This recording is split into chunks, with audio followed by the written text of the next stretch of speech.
So sticking, and I don't know why. Like down in here,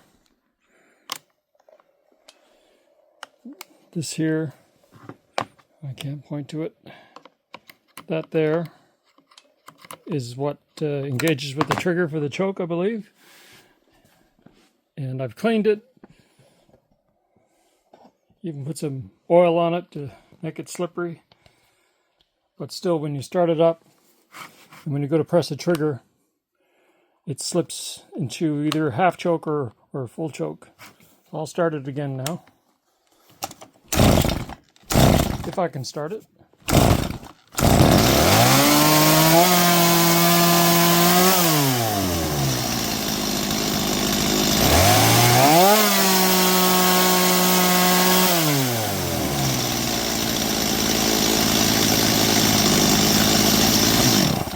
And the other issue is the stop switch doesn't work.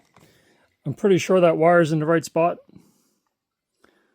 but the only way to stop it is to open up the choke. I could live with just the choke and not stopping with the kill switch, but it wanting to race when you take off the trigger, that's a safety issue. So I don't know. If someone's got an idea, let me know.